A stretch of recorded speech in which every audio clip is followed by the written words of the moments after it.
पिछले क्लास में हम लोग विद्युत द्विध्रुव के कारण किसी बिंदु पर विद्युत क्षेत्र तीव्रता का दो व्यंजक प्राप्त किए थे। पहला शर्त था जब बिंदु द्विध्रुव अक्ष के अनुदिश उसके केंद्र से r दूरी पर स्थित है तो उस स्थिति में विद्युत क्षेत्र तीव्रता E बराबर सूत्र आया, इसको याद रखना है 1/4 पाई एप्सिलॉन नॉट 2πr बटा r square minus l square का होल स्क्वायर। यहाँ पर P क्या है? विद्युत द्विध्रुव आघूर्ण है। R केंद्र से बिंदु की दूरी है और L जो है द्विध्रुव की अर्ध लंबाई है। इसी में बताए थे कि अगर द्विध्रुव बहुत छोटा है, सवाल में ऐसा लिखा हुआ है, तो इस व्यंजक में उपस्थित इस L स्क्वायर को छोड़ दिया जाता है, तब सूत्र हो जाता है E बराबर 1/4 पाई एप्सिलॉन नॉट 2p बटा r³। तो जब बिंदु द्विध्रुव अक्ष के अनुदिश केंद्र से r दूरी पर होगी तो वहां द्विध्रुव के कारण विद्युत क्षेत्र तीव्रता का ये दो व्यंजक हो गया। इस विद्युत क्षेत्र तीव्रता की दिशा द्विध्रुव आघूर्ण के दिशा में होती है। उसके बाद केस 2 में हम लोग चर्चा किए हैं कि अगर बिंदु द्विध्रुव अक्ष के लंब समद्विभाजक पर उसके केंद्र से स्मॉल r दूरी पर स्थित है तब विद्युत क्षेत्र तीव्रता E बराबर 1/4 पाई एप्सिलॉन नॉट p बटा r square plus l square का पावर 3/2। और यदि द्विध्रुव बहुत छोटा है तब E बराबर 1/4 पाई एप्सिलॉन नॉट p/r³। इस दोनों सूत्र पर अगर ध्यान दीजिएगा तो यहाँ पर तीव्रता इसकी तुलना में आधी है। तो याद रखना है कि अगर द्विध्रुव बहुत छोटा है तो उसके अक्ष के लंब समद्विभाजक पर विद्युत क्षेत्र तीव्रता उसके अक्ष पर की तीव्रता की आधी होती है, या इसको उल्टा कह सकते हैं अक्ष के अनुदिश विद्युत क्षेत्र तीव्रता उसके लंब समद्विभाजक पर के विद्युत क्षेत्र तीव्रता की दोगुनी होती है। जब बिंदु द्विध्रुव अक्ष के लंब समद्विभाजक पर होती है तो हमने चर्चा किया कि विद्युत क्षेत्र की दिशा द्विध्रुव आघूर्ण की दिशा के विपरीत होती है।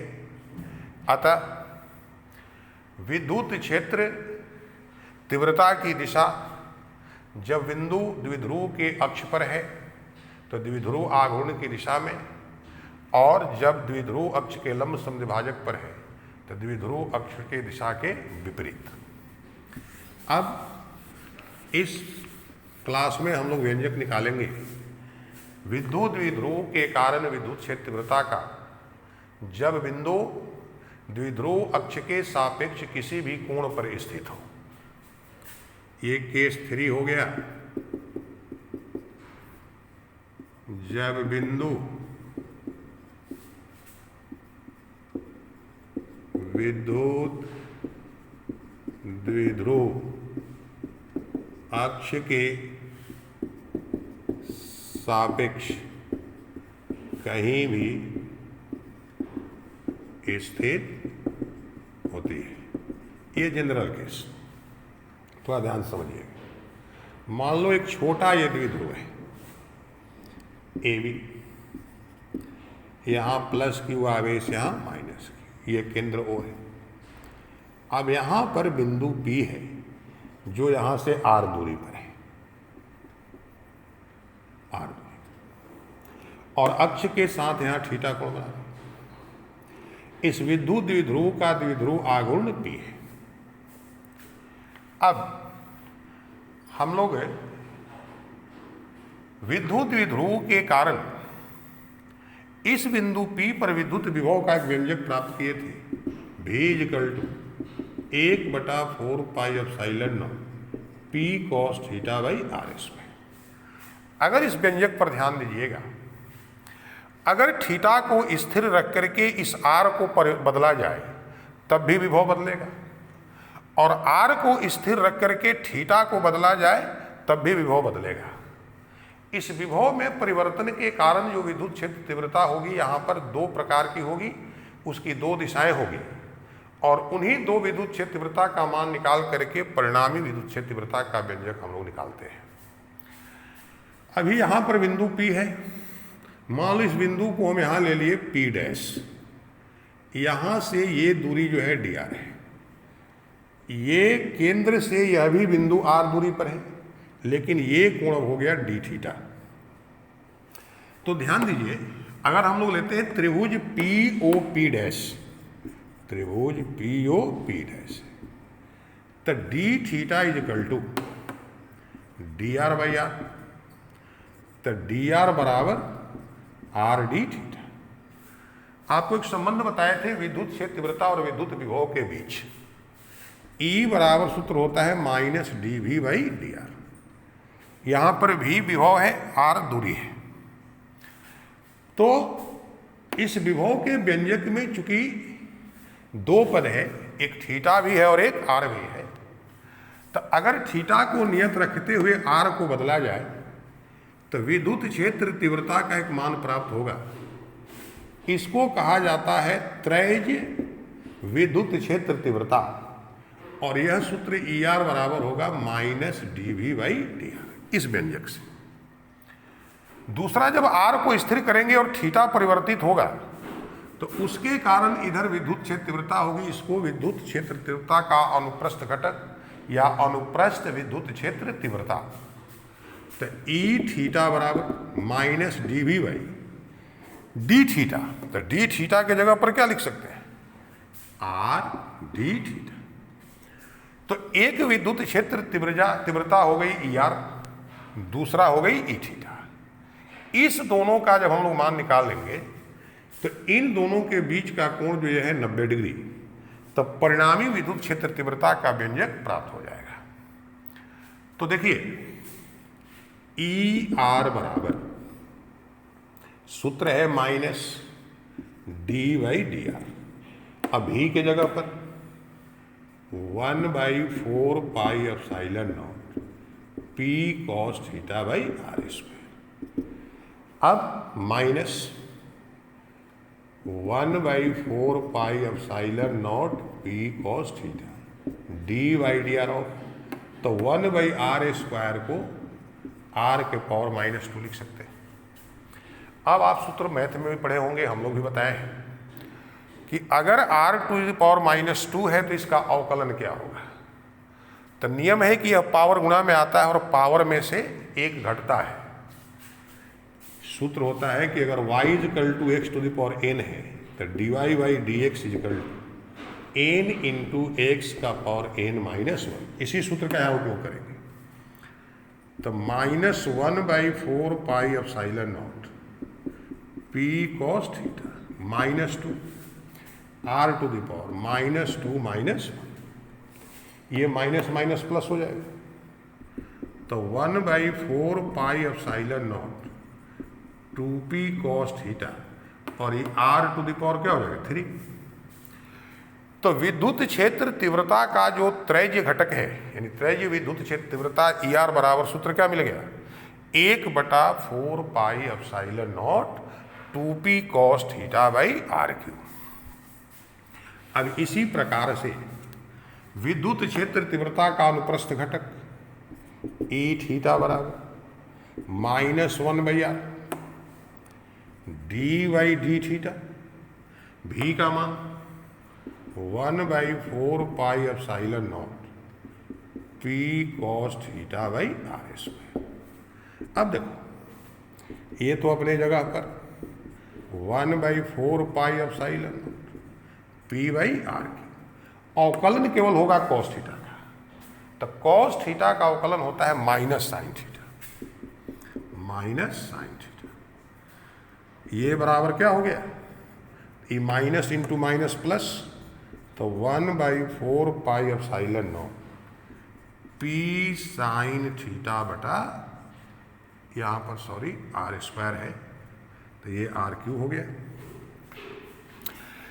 तो इस बिंदु P पर विद्युत क्षेत्र तीव्रता का त्रैज्य घटक ई आर बराबर मिल गया 1/4 pi epsilon naught 2p cos theta by r cube, और अनुप्रस्थ घटक ई थीटा बराबर मिल गया 1/4 pi epsilon naught p sine theta बटा आर क्यू। अब इसके बाद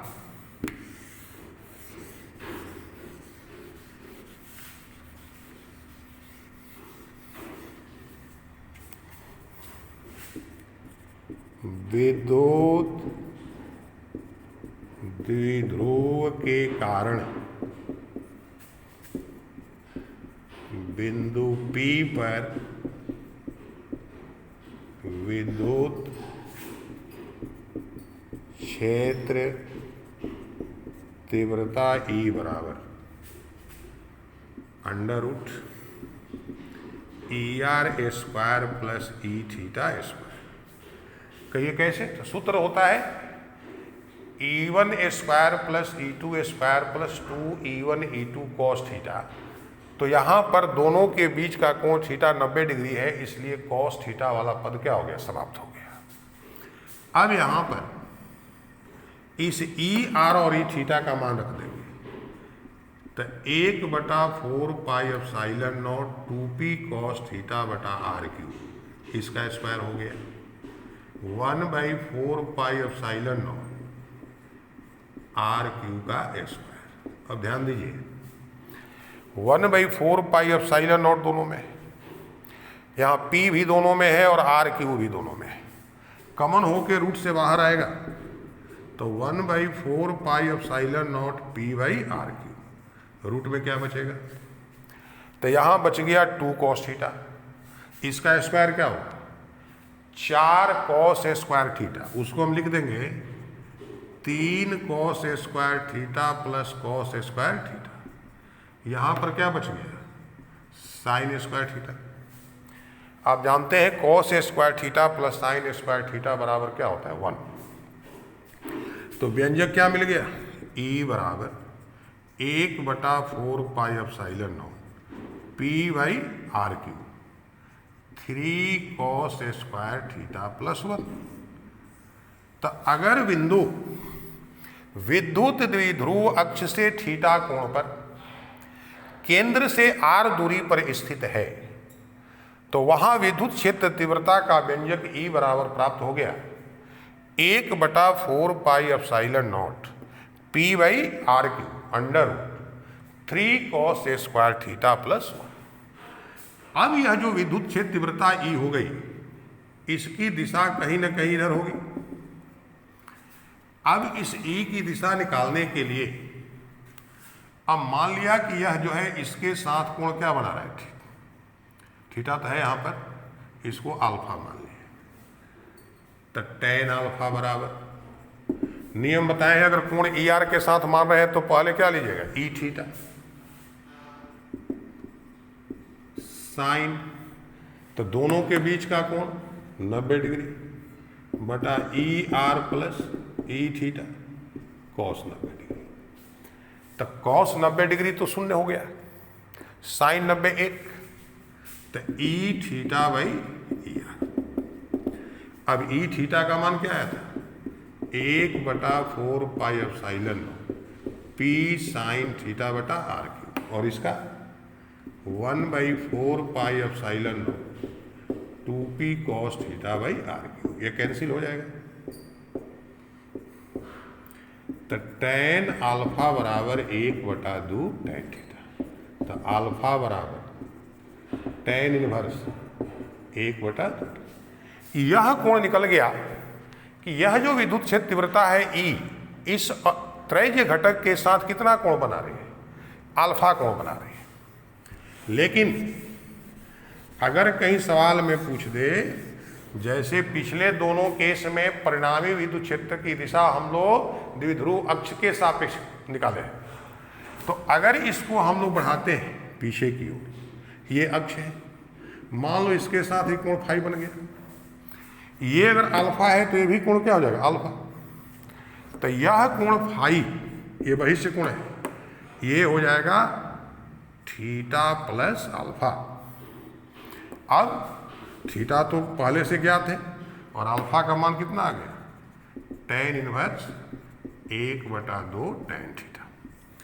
तो इस प्रकार से अगर बिंदु विद्युत द्विध्रुव अक्ष के सापेक्ष थीटा कोण पर केंद्र से r दूरी पर हो, तो विद्युत क्षेत्र तीव्रता का परिमाण E बराबर, सूत्र क्या आ गया?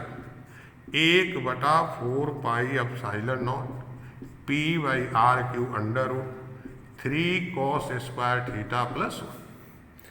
यह विद्युत क्षेत्र तीव्रता के त्रैज्य घटक के साथ इसकी दिशा है tan इनवर्स 1/2 tan थीटा, और द्विध्रुव अक्ष के साथ इस विद्युत क्षेत्र तीव्रता जो कोण बनाती है उसका मान हो गया theta plus tan inverse 1/2 tan theta.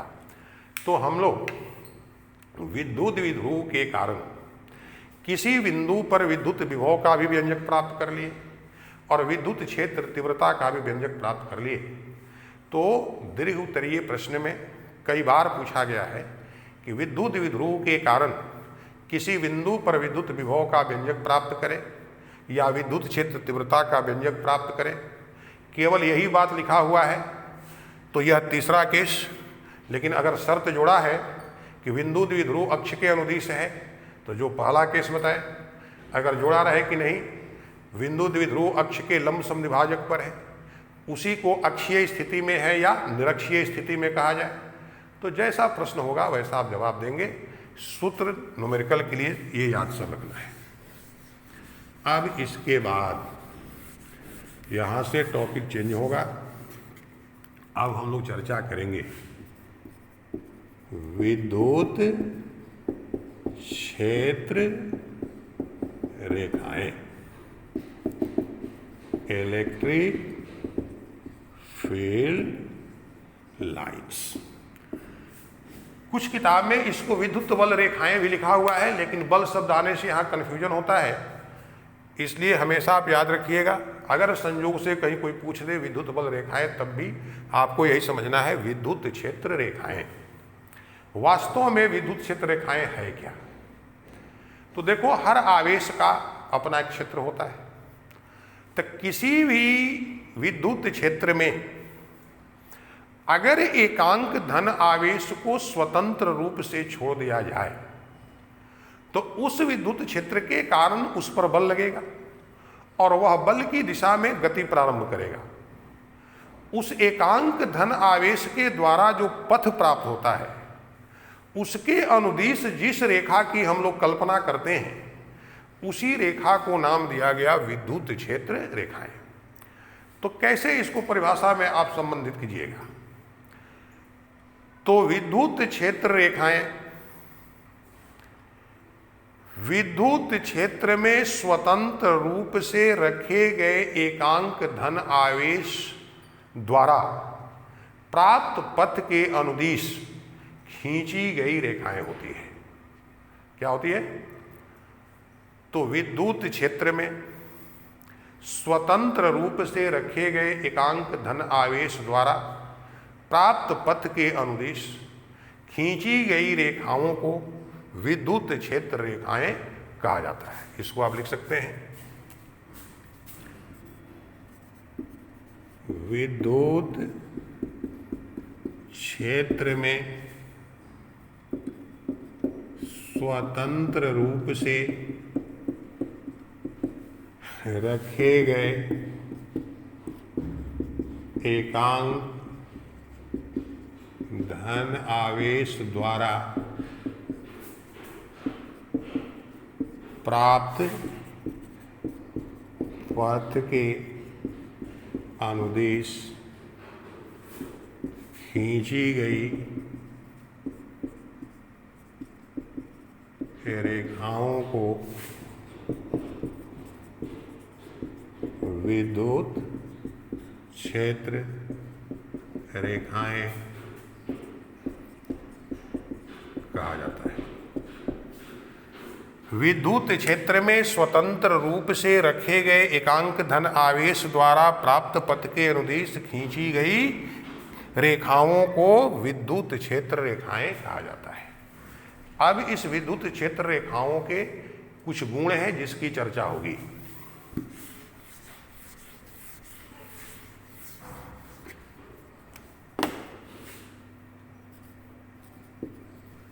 विद्युत क्षेत्र रेखाओं के गुण।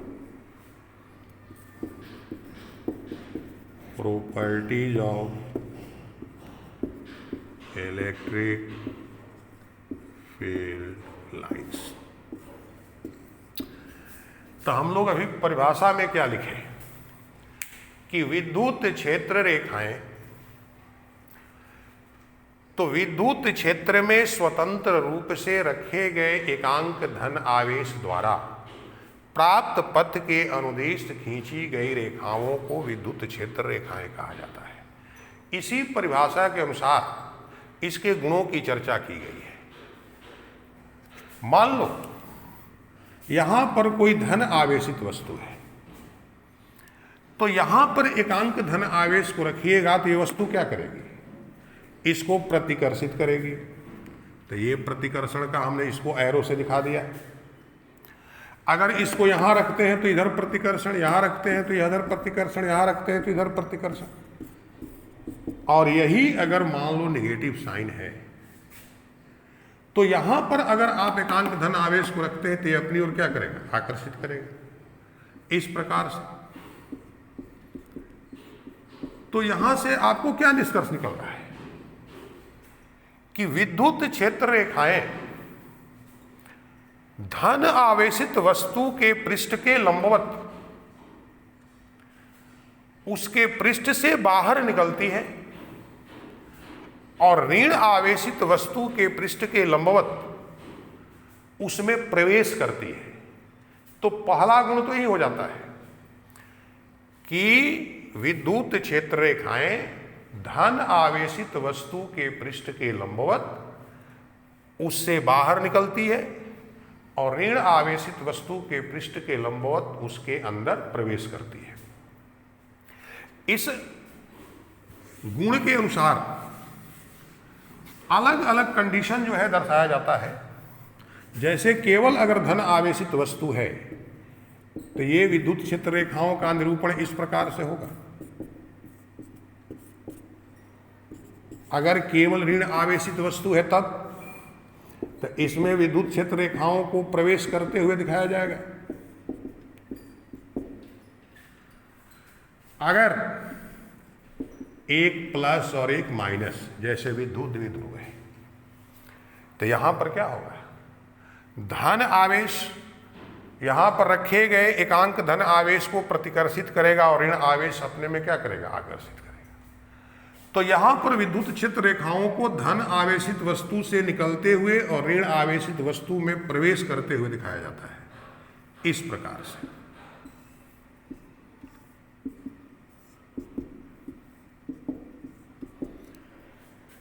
ये तीसरा केस, अगर दोनों धन आवेशित वस्तु एक दूसरे के नजदीक है तो यहां पर रखिएगा तो इसका प्रतिकर्षण ज्यादा होगा तो ये क्षेत्र रेखाओं का निरूपण होगा इस तरह से। और ऋण आवेशित है, ये दोनों धन आवेशित है, इसको ये प्रतिकर्षित करेगा इस तरह से। और अगर दोनों माइनस है तो यहां रहेगा तो ये उसको अपनी ओर आकर्षित कर लेगा, यहां रहेगा तो ये कर लेगा। तो इस प्रकार से ये 5 कंडीशन हुआ। अगर केवल धन आवेशित वस्तु है तो इससे निकलते हुए दिखाइएगा, लेकिन ध्यान रखिएगा पृष्ठ के लंबवत। ऋण आवेशित है तो पृष्ठ के लंबवत अंदर प्रवेश करते हुए दिखाया जाएगा। अगर प्लस माइनस एक दूसरे के नजदीक है तो प्लस से निकलेगी और माइनस में क्या करेगी? प्रवेश करेगी। अगर दोनों प्लस प्लस है तो दोनों से निकलेगी, ये आकृति होगी, और दोनों माइनस है तो दोनों में प्रवेश करेगी। पहला जो इसका गुण है इस पर आधारित ये 5 अवस्थाएं हो सकती है। एक बात ध्यान रखिएगा, कहीं कहीं प्लस से प्लस में भी प्रवेश करते हुए दिखाया जाएगा तो वो भी गलत नहीं होगा। क्यों? अगर मान लो ये बहुत ज्यादा धनात्मक है और ये बहुत कम धनात्मक है तो अगर एकांक धन आवेश को ये भी प्रतिकर्षित करेगा ये भी, लेकिन अगर इसकी क्षमता ज्यादा है तो ये प्रवेश करके इसके अंदर क्या करेगा? प्रवेश करा देगा। तो एक धन से दूसरे धन में भी प्रवेश करती हुई रेखाएं अगर दिखाई गई है तो वो गलत नहीं है। इसके बाद विद्युत क्षेत्र रेखाओं के कुछ और गुण हैं जिसकी चर्चा हम लोग अब नेक्स्ट वीडियो में करेंगे। Thank you.